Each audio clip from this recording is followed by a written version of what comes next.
واعتصموا بحبل الله جميعا ولا تفرقوا. السلام عليكم ورحمة الله وبركاته. إن الحمد لله نحمده ونستعينه ونستغفره ونعوذ بالله من شرور أنفسنا وسيئات أعمالنا.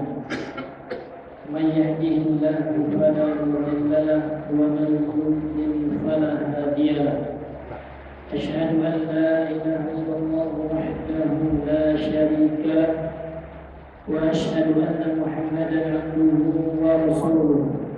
اللهم صل وسلم وبارك وزد وأنعم على رسولنا محمد وعلى آله وأصحابه ومن تبعهم بإحسان إلى يوم الدين.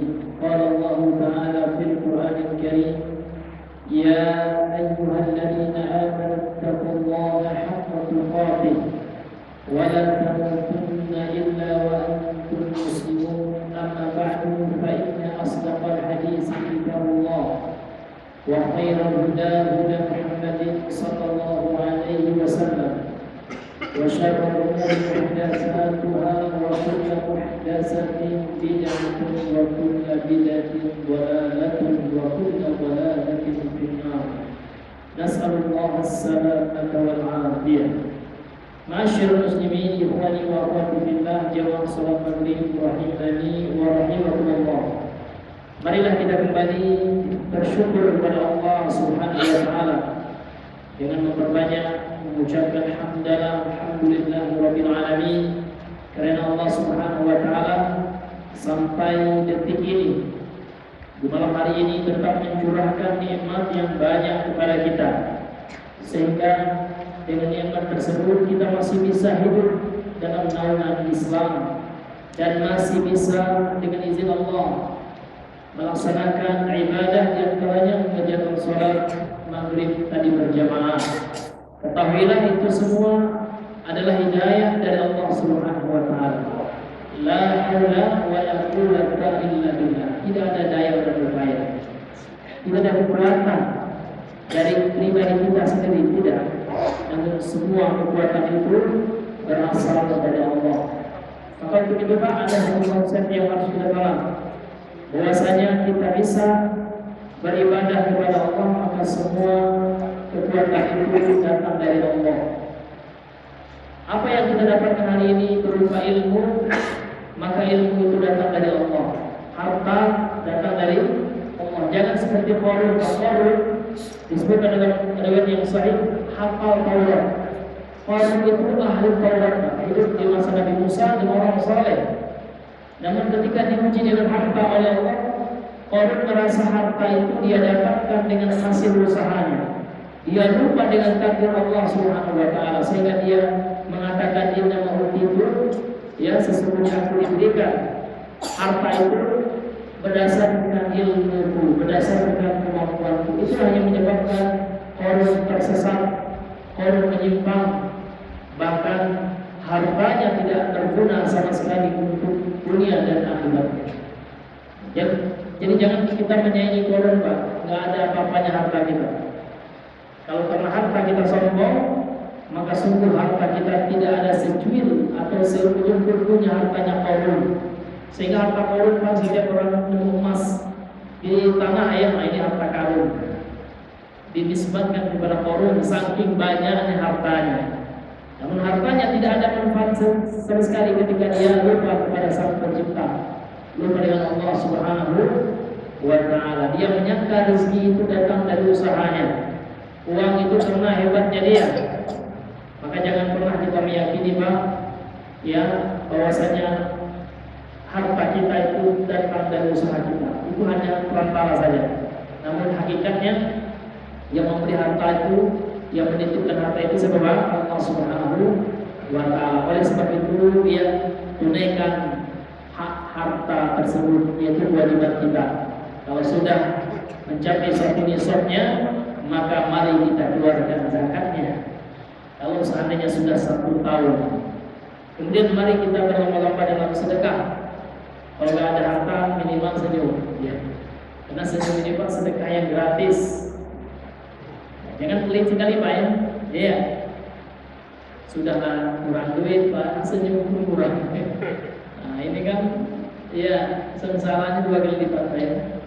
Ini hadirin yang Allah mulia. Kemudian salam dan salam kepada Rasulullah sallallahu alaihi wasallam. Allahumma shalli ala Muhammad wa ala ali Muhammad. Baiklah hadirin yang Allah muliakan, kembali kita melanjutkan pengajian kita, pembacaan kita Syarhul Usulis Salasati, penjelasan yang 3 pokok dalam agama Islam yang ditulis matangnya oleh Syekh Muhammad At-Tamimi, singkat nama singkat beliau, nama beliau itu Muhammad ya. Adapun Wahab itu nama ayahnya Abdul Wahab, dia bukan nama beliau. Tapi nama ayahnya yang sering diaji oleh orang-orang yang tidak ada kerjaan atau orang-orang yang mudah terprovokator, ya, orang-orang yang tidak punya ataupun lemah keilmuan dan pemahaman agamanya sehingga mudah ya diasuh, ya mudah diprovokator. Ini hadirin yang Allah muliakan. Baik, kemudian syarahnya oleh Syekh Shalih Al-Fauzan hafizahullah taala wa ra'ah. Baik, pada pertemuan yang sebelumnya kita sudah sampai di mana? Akhirnya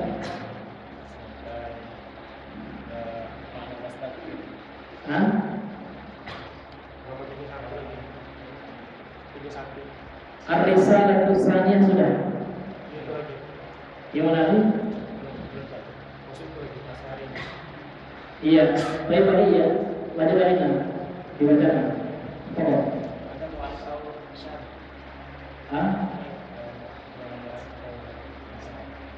Oh yang mu'alif mudah.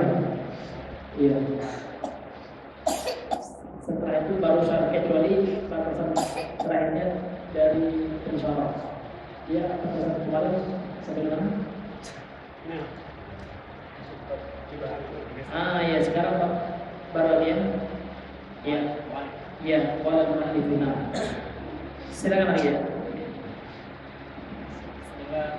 Wala mu'alifun rahimahullah ta'ala. Ar-risalatu tsaniyatu. As-salatu masaila yajibu 'ala al-muslimi ta'allumha wal 'amalu biha. Ya'lam rahimakallah annahu yajibu 'ala kulli muslimin wa muslimatin ta'allumu thalathi hadhihi masaili wal 'amalu bihinna. Qala syarih hafizallahu ta'ala qawluhu ya'lam hadhihi kalimatu qulna fima sabaqa innaha annaha kalimatun yu'ta biha li'ihtimami bima ba'daha wa ma'naha ta'allam wafham wa tayaqqun. Ya, sampai situ dulu ya. Nah, qala al-musannif rahimahullah, berkata penulis itu Syekh Muhammad At-Tamimi yang ada jadi rahimahullah, Syekh Muhammad ibn Abdul Wahhab. Ar-Risalah Tsaniyah, ini risalah yang kedua. Mana risalah yang pertama ini surat. Kalau kita terjemahkan Ar-Risalah itu surat. Risalah itu juga diartikan sebagai tulisan pendek, memo lah. Ya. Jadi Ar-Risalah ya al-ula, risalah yang pertama itu tentang 4 hal yang wajib kita pelajari dan kita amalkan. Itu sudah, ini masuk ya risalah yang kedua. Ar-Risalah Tsaniyah, risalah yang kedua, salasu masaila yajibu 'ala muslimi ta'allumuha wal 'amalu biha. 4 permasalahan atau 4 perkara. Maaf, 3 permasalahan atau 3 perkara. Kalau yang awalnya 4 Pak, yang sekarang 3. Yajibu 'alal muslim, wajib atas setiap muslim, ta'allumuha, termasuk muslimah juga. Karena kalau disebutkan muslim Pak, kalau disebutkan muslim secara terpisah dengan muslimah, artinya muslimah juga masuk. Kenapa? Karena ya khitab syarat atau yang Allah tuju dalam perintah itu tidak hanya kepada laki-laki, kecuali ada dalil khusus bagi laki-laki, Pak ya. Seperti sholat Jumat berjamaah, ini khusus kewajibannya untuk laki-laki. Wanita tidak wajib sholat Jumat berjamaah. Ya. Namun pada dasarnya syariat itu umum untuk laki-laki dan perempuan, kecuali ada dalil yang mengkhususkan untuk laki-laki atau hanya untuk perempuan. Jilbab itu hanya untuk perempuan, Pak. Dengan pula Bapak habis pakai jilbab, pakai Ustaz gitu kan. Kan dianjurkan pakai jilbab sunnah, pakai cadar, Ustaz. Saya pakai cadar. Haram, Pak. Laki-laki hukumnya haram pakai cadar. Kenapa? Karena menyerupai wanita. Karena dalam hadis sahih disebut la'anallah, Allah melaknat al-mutasyabbihin minar rijali bin nisa. Ya, dari laki-laki menyerupai wanita. Kemudian Allah juga melaknat perempuan yang menyerupai laki-laki. Jadi kalau kita pura-pura jadi perempuan itu dalam Islam hukumnya haram. Tidak boleh kita pura-pura berbohong itu. Ya. Makanya dalam Islam itu sandiwara itu tidak boleh, karena pura-pura berbohong. Berbohong itu Pak hanya beberapa saja yang diperbolehkan kalau ada dalil. Maka hati-hati kontainer atau konten kreator, ya Pak ya. Karena konten kreator itu terkadang dia pura-pura, dia pura-pura sholat, dia padahal dia tidak dalam keadaan sholat yang sebenarnya. Tapi Ustaz kita kan ingin mengajarkan, tidak ada dalilnya boleh berbohong dalam rangka untuk mengajarkan sesuatu, tidak ada. Yang boleh itu laki-laki ingin memuji masakan istrinya, itu ada dalilnya Pak, boleh. Atau seseorang mendamaikan antara dua orang yang sedang lagi bertikai, yang tidak bersama. Kemudian kita ingin menyatukan dua orang ini, Pak. Berbohonglah kita, ya kan? Boleh, karena ada dalilnya dan ada kemaslahatannya. Jadi intinya karena ada dalil, karena hukum asal berbohong itu haram. Maka hati-hati Pak ya, orang-orang yang suka bikin konten seperti itu, ya, yang isinya drama. Kalau seperti itu, Ustaz apa hukum film haram, Pak? Tidak boleh kita nonton film. Karena nonton orang berbohong, apalagi film hantu itu bohong semua. Mana ada hantu, ya kan? Yang ada jin, ya kan? Nah ini ada yang dibelikan ada yang boleh Ustaz kok semua tidak boleh, yang banyak yang boleh kali. Bapak makan, dia makan boleh, asalkan halal, ya kan? Bapak melihat pemandangan naik gunung boleh Pak, ya kan? Karena itu ciptaan Allah, tadabbur alam, itu kan itu. Jadi hobi-hobi kita yang sebelumnya melanggar syariat itu Pak, kita rubah lagi, ya kan? Apalagi nonton India, nonton film Barat. Memang diri kita dulu pernah nonton film juga, ya. Udah kita hilangkan hobi itu. Kenapa? Karena kita nonton film itu Pak, kita itu lagi mendukung orang berbuat maksiat. Maksud semua, ada musiknya, ada wanita auratnya, ya kan? Iya Pak. Nah, bahkan yang paling miris kita masih ada juga bahkan santriwati, Pak. Ya kan, ada di satu pondok itu dirazia, musrifah hanya ternyata banyak sekali bikin drakor. Ya kan, itu haram betul Pak ya. Dan kalau wanita buka aurat, orang Korea, ya kan? Orang bukan muslim pula agamanya, bukan orang Islam, itu yang dijadikan fans bagi orang Islam. Kalau naudzubillahi min dzalik. Memang ya yang melalaikan itu enak, karena itulah senjata iblis, itulah perangkap setan, itulah perangkap setan. Untuk apa? Untuk melalaikan kita. Banyak sekali permainan yang haram itu banyak, judi semuanya. Maka untuk itu Pak, kita coba ya menciptakan atau membuat hobi yang halal. Contoh panahan, olahraga, boleh Pak, halal gitu. Jangan kita hobi-hobi yang haram gitu. Ada sebagian orang Pak, hobinya nonton dangdut koplo. Ini ada juga. Naudzubillah, kalau mati dalam keadaan nonton dangdut itu gimana gitu Pak ya? Naudzubillah. Ini hadirin yang Allah muliakan. Kopilah di perkara yang dihalalkan oleh Allah. Minum kopi tidak apa-apa, karena kopi halal, ya kan? Tapi jangan minum kopi itu sebentar ya Pak ya. Ya dulu minum kopi gitu ya. Ya itu juga akan pemborosan dana juga. Ya kan? Hadirin yang dimuliakan oleh Allah Subhanahu wa taala. Baik.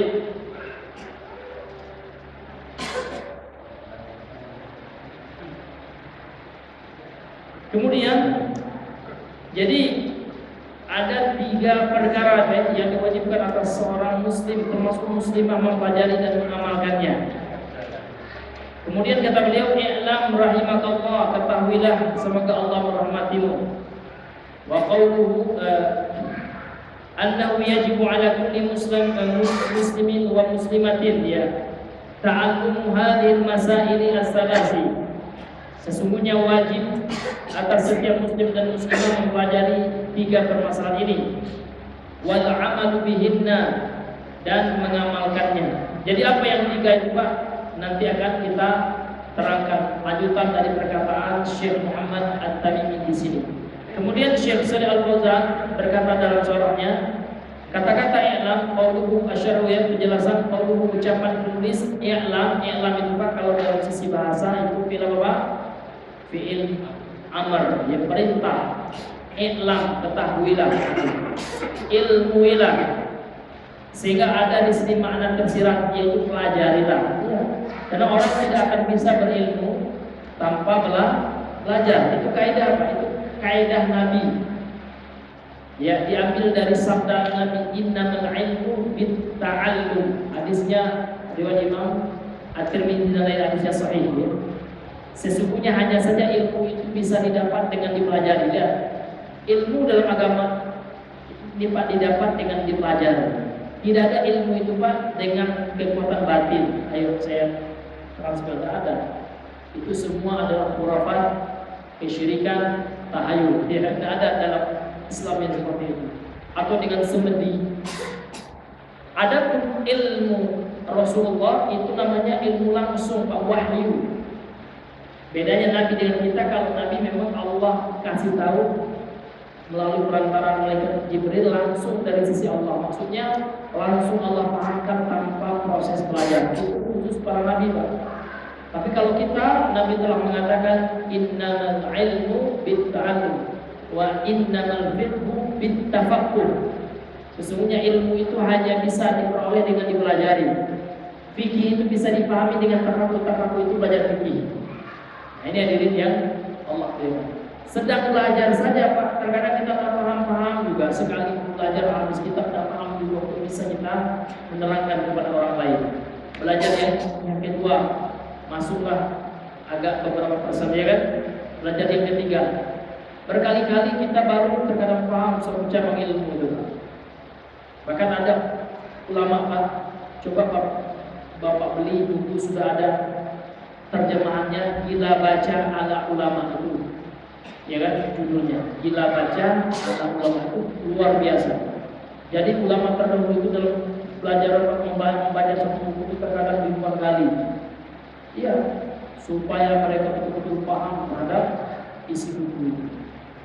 Nah, kita jangankan nak 50 kali Pak ya, udah bosan sekali dengan Quran. Iya. Nah, karena semangat kita sekarang dibandingkan dengan ulama salaf jauh sekali Pak ya. Maka untuk itu Pak, budayakan membaca. Iya. Kok seperti itu tadi? Iya, kenapa yang perlu kita baca? Iqra. Memang asbab nuzul ayat itu kan untuk Nabi Muhammad. Namun ingat, syariat Islam ini tidak kepada Nabi Muhammad aja. Maka ada kaidah dalam ilmu usul tafsir itu Pak ya. Al-ibrah bi umumil lafzi la bi khususis sabab. Pelajaran dalam Al-Qur'an itu Pak, ya kan berdasarkan keumuman lafaz. Iqra itu lafaz umum, tidak berdasarkan khususnya, sebab yang khusus. Memang sebabnya adalah Nabi Muhammad. Iqra bismi rabbikal ladzi khalaq. Ini ayat yang pertama kali turun ketika Nabi berada di Gua Hira. Kemudian Nabi berkata, karena yang bawa Jibril ya kan, ma ana biqari'in, aku tidak bisa baca. Sampai 3 kali Jibril mengatakan Iqra, bacalah wahai Muhammad. Ma ana biqari'in, aku tidak bisa baca. Karena Nabi Muhammad itu Allah berikan kelebihan, nggak bisa baca, nggak bisa berhuruf. Majelis akhirnya dipeluk oleh malaikat Jibril, Pak. Serta merta langsung paham dan bisa beliau yang membaca, memahami apa yang disampaikan di hafal langsung. Ini termasuk mukjizat karena Allah bikin langsung memahaminya Rasulullah SAW. Namun yang kita ambil dari ayat itu, Pak, bahwasanya memang dalam Islam itu kita harus banyak membaca. Harus ada buku yang kita baca setiap hari. Dan dalam ilmu modern itu ada penelitian para ilmuwan, ya kan, bahwasanya membaca itu, Pak, kebiasaan membaca atau hobi membaca itu, Pak, ternyata 50% lebih gitu. Coba kalau Bapak lihat juga di YouTube ya, Pak, di Google ya, bisa mengurangi risiko penyakit itu, ya, atau Alzheimer itu. Penyakit pikun itu, Pak, salah satu upaya kita adalah banyak membaca. Itu upaya untuk apa, Pak? Untuk mengurangi risiko penyakit pikun di usia lanjut. Kalau itu harus banyak baca, apalagi baca Al-Quran. Itu yang nomor satu. Maka jangan pernah Pak kita melewatkan hari kita tanpa membaca minimal 1 lembar. Kalau tidak satu, Ustaz ya, kalau sebetulnya 5 ayat aja, Pak. Tidak sanggup juga, 1 ayat aja. Tidak sanggup juga, berarti Bapak tidak sholat dong. Karena dalam sholat pasti kita ayat gitu. Ini hadirin yang kedua. Artinya Pak, rugi kita. Waktu berjalan, ya kan, usia kita semakin lama makin berkurang, ya kan.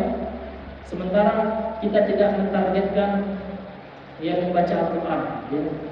Setiap bulan khatam sekali atau setiap 3 bulan khatam sekali itu harus buat target, Pak. Jangan kita dunia aja targetnya. Target saya besok income saya sekian juta, bikin target, Pak, ya. Bagaimana cara untuk apa? Untuk mendapatkannya?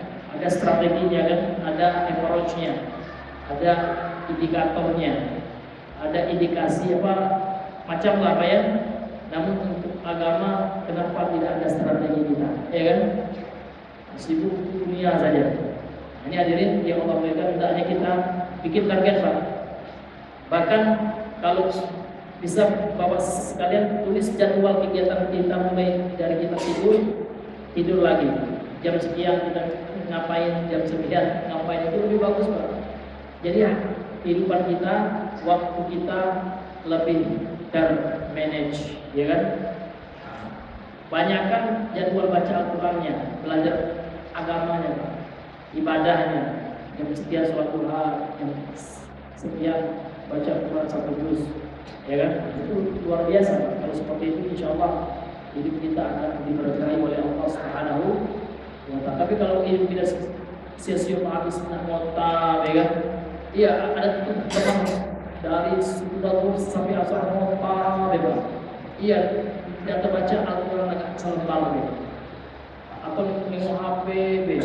Ada juga banyak daripada zuhur sampai azan asar fokus dengan HP, santap mulai jadi tengok, ya, banyak. Habis merugi kita, Pak, sia-sia waktu kita, karena waktu itu seperti pedang, kata orang. Al-waktu kasai. Kalau seandainya kita nggak bisa mengontrolnya, yang fa'uka, waktu itu akan menebasmu, akan memotong, memenggal kepala kita. Rupanya kita udah tua aja, ya. Belum ada Al-Quran yang dilakukan. Tentu kita rugi, Pak, ya. Baik. Lanjut, Mas.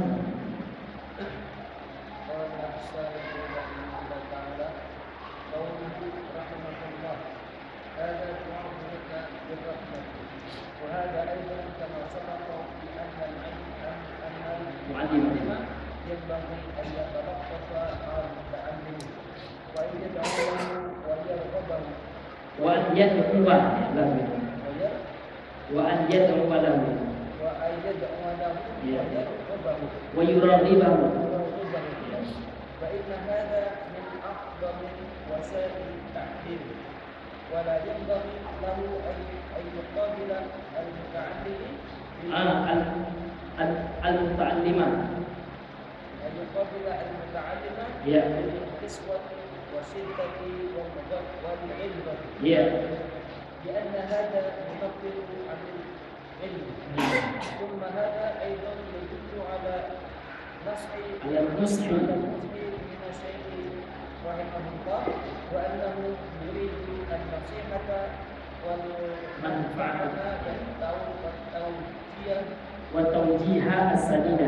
السديدة. Iya, masya Allah. Baik. Jadi kalimat i'lam ini belum saya jelaskan Pak ya. I'lam itu kan fil amr Pak ya. Kata beliau, hadhihi kalimat qulna bima sabaqa annaha, telah kita jelaskan pada pertemuan yang sabaqa yang sebelumnya. Annaha kalimatun, sesungguhnya i'lam itu satu kata yukta didatangkan biha dengannya lilih timam, untuk supaya orang yang membaca buku beliau ini yahtam, artinya ada ihtimam, itu arti semangat untuk memperhatikan apa yang akan beliau sampaikan. Jadi i'lam ini Pak itu sebuah penyemangat gitu. Ya, supaya sebuah kata yang digunakan oleh orang Arab supaya orang yang membacanya itu ya betul-betul fokus terhadap apa yang akan dia baca. Maka diawali dengan kata i'lam. Bima ba'daha, dengan apa yang setelahnya, wa ma'naha, dan makna kata i'lam itu adalah ta'allam, pelajarilah, wafham, pahamilah, wa tayaqqan, yakinilah. Jadi ada tiga makna i'lam ya, ta'allam, wafham, wa tayaqqan. Kemudian i'lam rahimakallah, setelah beliau menggunakan kata i'lam, setelah itu beliau berdoa kepada kita. Ya, maksudnya berdoa kepada Allah untuk kita ini. Jadi kemudian beliau berdoa untuk kita, rahmat dari Allah. Jadi rahimakallah itu artinya semoga Allah merahmatimu. Jadi rahimah itu Pak itu tidak hanya khusus pada orang mati. Karena memang kebiasaan kita kalau kita mengucapkan rahimahullah itu ada untuk orang yang setelah wafat, ya. Ternyata tidak, karena Syekh di sini menggunakan doa ini untuk orang yang masih hidup, karena orang wafat nggak mungkin baca buku ini. Maka rahimakallah itu boleh untuk orang yang sudah wafat dan juga untuk orang yang masih hidup. Rahimakallah ya akhi, kenapa? Semoga Allah merahmatimu wahai saudara. Rahimakillah ya ummi, boleh semoga Allah merahmatimu wahai ibuku. Rahimakallah ya Ali, ya. Boleh Pak ya? Jadi rahimakallah ini kata beliau, hada du'a'un laka, idan doa kebaikan untukmu, birrahmati, dengan rahmat. Jadi beliau meminta kepada Allah supaya merahmati orang yang baca buku beliau.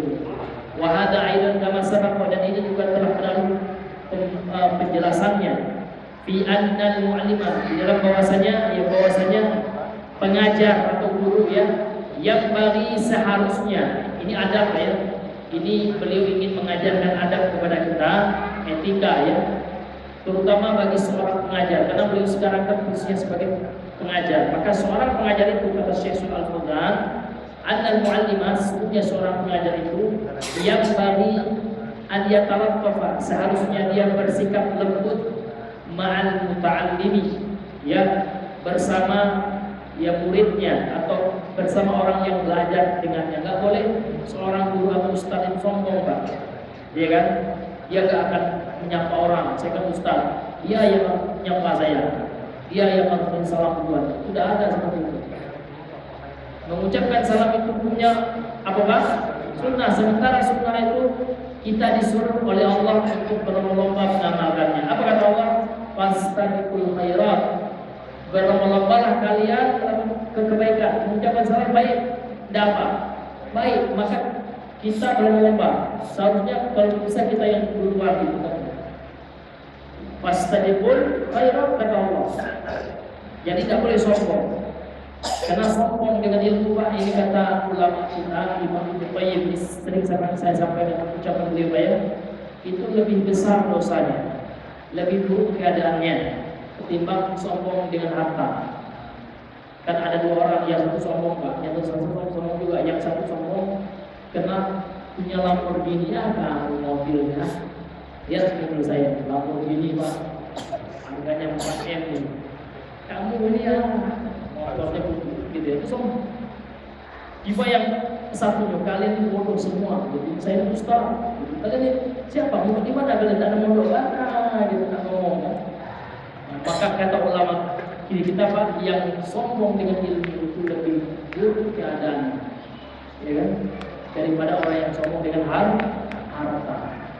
Ini hati-hati Pak, tidak boleh sekali haram hukumnya sombong itu. Karena sombong itu sifat dari iblis, ya. Karena iblis lah yang pertama kali menyombongkan diri di hadapan Allah dan di hadapan Nabi Adam. Dia merendahkan Nabi Adam.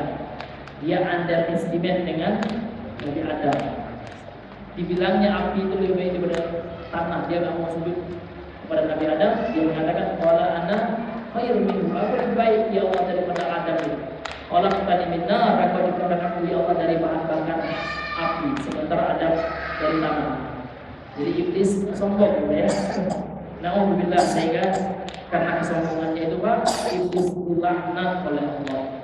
Nah, kata ini Pak, sombong itu menyebabkan laknat Allah.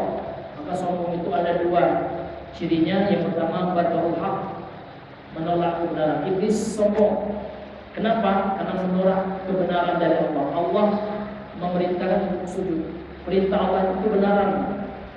Perintah dan orang Allah itu kebenaran. Orang yang menolak perintah dan menolak meninggalkan larangan Allah itu orang yang sombong, menyerupai iblis. Nauzubillah. Kemudian yang kedua wahamdun nas, dan merendahkan manusia. Yang pertama, ya kan, sombong iblis, ya. Sombong pertama kali iblis. Kemudian yang kedua, iblis merendahkan Nabi Adam. Sehingga dua sombong ini dalam hadis ini memang merujuk kepada sifat iblis. Karena iblis menolak kebenaran, kemudian merendahkan Nabi Adam. Karena Nabi Adam kan manusia. Jadi orang yang suka merendahkan manusia itu sombong. Kalau seandainya kita punya ilmu, nggak boleh kita rendahkan orang yang tidak tahu, Pak.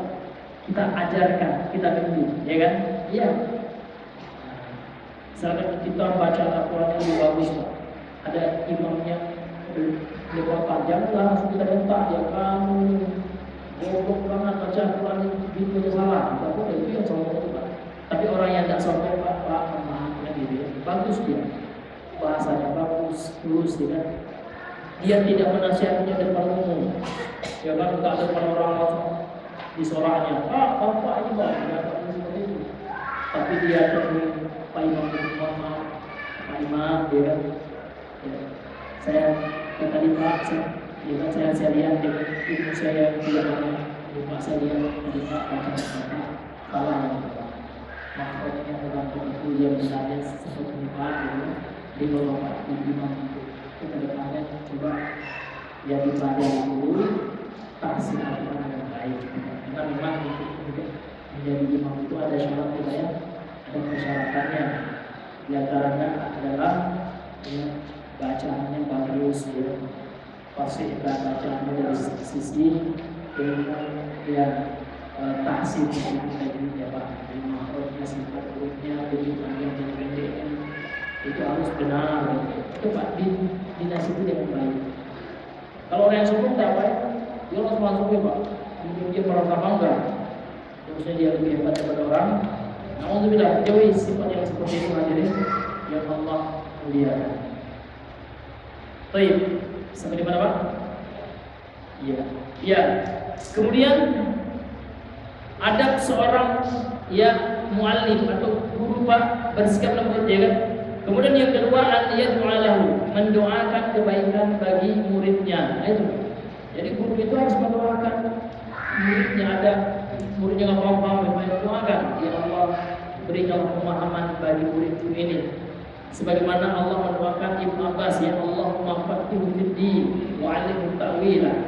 Ya Allah, pahamkanlah Ibnu Abbas ini agama itu, ajarkan dia takwil, tafsir Al-Qur'an. Jadi kita doakan. Fa inna hadza min a'zami wasailit ta'lim. Karena doa itu di antara wasilah atau sarana belajar yang paling besar, doa. Apalagi doa orang tua, Pak. Jadi kita yang punya anak, doakan anak kita supaya paham, ya. Supaya anak kita itu paham pelajaran di sekolah atau di pondok. Jangan kita lupakan doa. Wala yaqdiru an yuqabila al-muallim al-muta'allimana. Dan tidak pantas bagi seorang pengajar, guru, ustaz yang menghadapi murid, ya kan, orang yang belajar dengannya bil qaswati wa syiddati wa ghilzati, dengan hati yang keras. Ya kan, qaswah itu hati yang keras ya. Nak marah gitu ya. Atau dengan syiddah, keras gitu ya. Tidak ada toleransi, telah dikit ya kan, penuh marah, penuh sempurna, tidak boleh. Wal ghiddah, dengan kemarahan ya. Bawaannya nak marah terus ya kan. Bahkan ada juga yang ngancam muridnya gitu kan. Wah, dipegang kerah muridnya. Tadi itu ya, ada juga Pak. Yang seperti itu ya. Nauzubillah, itu bukan adab seorang guru. Jadi guru itu punya adab juga. Maka beliau di sini menyebutkan beberapa adab guru. Ya kan? Yang pertama Pak, ya bersikap lembut. Kalau gurunya lembut Pak, muridnya segan. Iya. Walaupun murid nakal akan meremehkan Pak, tidak apa-apa, itu cuma 1-2. Tapi mayoritas murid akan segan Pak, dan disayang sama murid kalau gurunya lembut. Kemudian yang kedua, guru selalu mendoakan muridnya. Kemudian yang ketiga, bersikap ketika menghadapi murid itu, sikap guru itu Pak, tidak ya dengan hati yang keras, dengan kekasaran. Syiddah itu bisa diartikan kasar Pak. Kemudian dengan ya sikap yang atau sifat yang pemarah, yang boleh dikit-dikit marah gitu. Bahkan ada juga guru di masa saya tuh Pak, kalau kita telat datang gitu Pak, iya dilempar dengan ini ya, dengan penghapus itu, kalau Pak, gitu kan? Nah, itu nggak ada Pak, itu nggak sesuai dengan adab Nabi ya, sunnah Rasulullah. Karena kita disuruh untuk bersifat ya lembut dan tegas. Kalau tegas boleh, beda tegas dengan kasar ya. Beda tegas dengan kasar. Lianna hadza yunafiru 'anil 'ilm, karena perbuatan ini menjauhkan dari ilmu dia. Walaupun ghalidhan gitu ya. Dalam Al-Quran disebut kalau seandainya engkau itu Muhammad keras ya, lam faddu min haulik, itu mereka itu akan menjauh dari sekitarmu. Tsumma hadza ayatan yadullu 'ala nushi. Kemudian ini juga menunjukkan atas nasihat minasy-syekh, dari penulis dari Syekh Muhammad ya, rahimahullah, wa annahu yuridu nasihata, karena dia ingin memberikan nasihat, wal manfaata, dan manfaat, atau jihad dan bimbingan as-sadid, dia bimbingan yang lurus gitu ya, untuk membimbing kita sebagai murid beliau, sebagai orang yang mempelajari dan membaca buku beliau ini. Ya, lanjut lagi. Qawluhu annahu yajibu al-wujudu ma'rufun 'inda al-usuli din, wal wujudu huwa syai'un ladzi la budda minhu. Qad arrafahu usuliyuna bi annahu ma yukabu fa'iluhu wa yu'aqabu tariquhu. Wa aslu wujubi fil lughati at-thubutu wal istiqrar. Yuqalu wajaba kada ay thabata wastaqarra. Qala ta'ala fil buduni wa idza wajabat dunuha ay saqatat 'ala al-ardi wastaqarrat maitatan ba'da tadhiyatiha fakulu minha wa at'imu. Iya. Kemudian qauluhu, jadi beliau Syekh Shalih Al-Fauzan menjelaskan matan dari kitab ini, ucapan dari penulis Syekh Muhammad ya. Ucapan dari penulis ya, annahu yajibu, sesungguhnya wajib, ala kulli muslimin wa muslimatin, atas setiap muslim dan muslimah. Apa yang wajib itu Pak? Ta'allumu hadhil masail as-salas. Ta'allumu hadhil masail as-salas, mempelajari 3 permasalahan ini. Wal 'amal bihinna, dan mengamalkan 3 masalah ini. Kemudian beliau ingin menjelaskan kita apa itu wajib. Wajib itu sudah ma'ruf ya, sudah diketahui. Qauluhu, ucapan beliau, annahu yajibu al-wujubu, ya kewajiban itu, al-wujub itu wajib gitu ya, sama kewajiban. Ma'rufun, itu telah diketahui. telah ma'ruf, ya telah dikenal.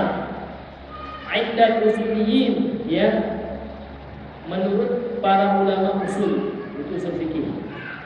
Wal wajibu, wajib itu adalah wasyai'ul ladzi la budda minhu, sesuatu yang harus dikerjakan, gitu ya. Jadi wajib itu adalah sesuatu yang harus dilakukan darinya. Maksudnya sesuatu yang mesti kita lakukan. Faqad arrafa al-usuliyun, kemudian ulama usul fikih memberikan ta'rif atau definisi terhadap wajib bi annahu, bahwasanya wajib itu dia adalah ma yusabu fa'iluhu, apa saja yang diberikan ya sawab, gitu ya, segala yang diberikan ganjaran, gitu, pahala pelakunya, wa yu'aqabu tariku, dan diberikan dosa orang yang meninggalkannya. Ini pengertian wajib menurut usul fikih. Jadi wajib itu Pak, segala yang menyebabkan pelakunya diberikan pahala. Kalau bahasa mudahnya, kalau dia dilakukan berpahala, dan kalau ditinggalkan berdosa. Ini wajib menurut ulama usul fikih. Wa aslul wujubi fil wajib, penting Pak. Apa makna wajib dari sisi bahasa? Jadi dari sisi bahasa wajib itu ada dua maknanya. Yang pertama adalah as-subut, tetap artinya. As-subut itu masdar dari kata thabata yasbutu, subutan. Jadi subut itu tetap, ya. Wastiqrar, istiqrar itu menetap, tetap dan menetap, hampir sama, ya kan? Yuqalu, dikatakan dalam bahasa Arab, wajaba kada ayustabata wastaqarra. Wajib hal itu artinya adalah hal itu telah ditetapkan dan telah menetap dia. Allah Ta'ala, kemudian Allah Ta'ala menggunakan kata-kata wajib, kata-kata wajabah, ya, dalam Quran, dalam surah Al-Hajj ayat 36. Allah Ta'ala fil budan, ya, fil budani, Allah Subhanahu wa Ta'ala berfirman terhadap unta yang sudah disembelih. Fa idza wajabat junubuha, apabila telah jatuh, ya, badannya, gitu ya, ai saqatat, yaitu telah jatuh, alal ardi wastaqarra, karena kalau sudah jatuh Pak, ya kan, ke tanah, maka dia akan menetap di tanah sebagai maitatan, sebagai mayit, ya, hewan yang telah disembelih. Ba'da tazkiyah, setelah ditazkiyah itu maksudnya disembelih, ya. Kemudian Allah melanjutkan fakulu minha, maka makanlah dari hewan yang sudah disembelih itu, wa at'imu, dan berikan sedekah untuk dimakan oleh orang lain. Ada Pak? Masya Allah, ya. Sudah masuk waktu, ya. Mungkin kita cukupkan sampai di sini karena sudah masuk waktu. Ya, mudah-mudahan yang singkat ini Bapak Ibu bisa bermanfaat, terutama bagi kami yang menyampaikan, kemudian bagi Bapak Ibu yang hadir di malam hari ini. Ya, subhanallah wa bihamdika, asyhadu an la ilaha illa anta, astaghfiruka wa atubu ilaik. Assalamualaikum warahmatullahi wabarakatuh.